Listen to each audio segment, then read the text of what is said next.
What's up, everybody? Welcome to this episode of Devin the Bear. It's been a little bit since we've done anything. We're still having some issues with our equipment. We're wanting to get it to be to a point where we're happy with it, the production of the quality. So once we get there, we'll start doing videos like regular. But till then, I'm going to talk about UFC 296, which is going to be a pretty solid lineup of fights from start to finish, the early prelims, and then the main card. I'll mostly be talking about the main card today, but you're going to have guys like Randy Brown, Cody Durden, Dustin Jacoby, Alonzo Minifield, Andre Fili, and that's just the early prelims. The prelims are going to be headlined by Josh Emmett and Bryce Mitchell. That fight is really exciting. If it goes to the ground, I'm going to obviously lean towards Bryce Mitchell. But if it stays on the feet, I think it'll be pretty interesting because I think Bryce Mitchell's striking is a little underrated. And Josh Emmett obviously is going to be the more power striker. He's going to hit a lot harder. He's going to be a bit more comfortable on the feet. But as far as the main card, Ian Gary pulled out due to pneumonia, apparently. So it'll be kind of sad to see that fight go out between him and now I'm blanking on who it was. And Devin's not here to help remind me. But I was really excited for that fight. Whatever. But so it's going to open up as of right now with Tony Ferguson and Paddy Pimblett. A fight that everybody's kind of known about for a while. I don't have a real idea of how that fight's going to go because it's hard to know how a Tony Ferguson fight's going to go, and it's kind of hard to know how a Paddy Pimblett fight is going to go too. I definitely see it being on the feet for a while. If it goes to the ground, I think it stays interesting. Both guys are really good with their jiu-jitsu, and I think,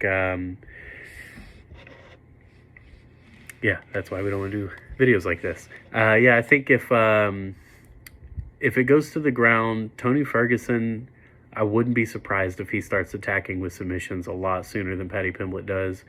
But I put more in Paddy Pimblett just because he's been more active. He's been more physically responsive in his fights than Tony Ferguson has lately in his last 4 or 5.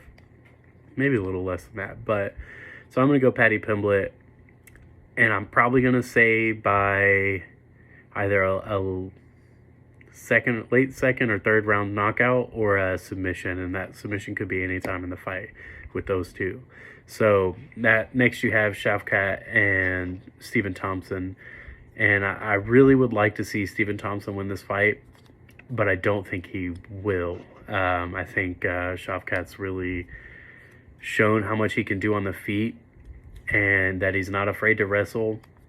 And that's kind of where Stephen Thompson's going to start struggling a little bit is he's not bad on the ground. It's not that he can't wrestle or that he can't do jiu-jitsu. It's just that he doesn't. He likes to stand on his feet and strike. If you look at how many grapplers he's taken, submission guys. I think his fight against Gilbert Burns was a really good example. Gilbert Burns was able to get up to the ground, and eventually Stephen Thompson would get up. But the biggest thing to note is that Stephen Thompson has never been submitted. So when it goes to the ground, I think Shavkat's not going to be able to run through him. But that'll be a deciding factor as far as who gets tired faster or who gets to control the where the fight is. I think that's going to be Shavkat. But if Stephen Thompson does keep his range and Shavkat's not trying to take him down, I think he could easily win that fight because with his range and how well he can keep it, he does a really good job at that. And I don't think that Shavkat will be able to figure that out in time to win the fight if it goes the distance. So next you have Alexander Pantoja and Brandon Royval. That fight is one we've seen before. I think it's going to be really exciting, but I think Pantoja's just come a lot further than Brandon Royval. Royval can get the knockout. I really do believe he can, but I'm going to go Pantoja. I just think that he's a bit more capable, a bit more experienced with having fought 5 rounds before. I don't think Royval's ever fought 5 rounds. Let me look at that. Let's see. No. Oh, yeah. he fought 5 rounds when he fought Casey Kenny in LFA. I wonder if that was all 5-minute rounds. So he went to decision with Casey Kenny in LFA and once, but I think Alexander Pantoja just at that level, doing full 5-minute rounds, I think he'll be able to handle it a little better. And both of their styles play into a very fun, aggressive fight, and I think it'll be really good. I would get Pantoja by knockout, though. Maybe a late round. I think Roval will end up throwing down in the last couple of rounds to try to really take it. And I just see Pantoja being a bit more collected and getting the better shots later in the fight. And then the headliner is Leon Edwards and Colby Covington. And I think I'm really just ready for this fight to be done. I'm ready for the talking and everything to be done. And I'm one of the few Colby Covington fans still. I would like to see him do well, but not against Leon Edwards. I'm going to stick with Leon Edwards.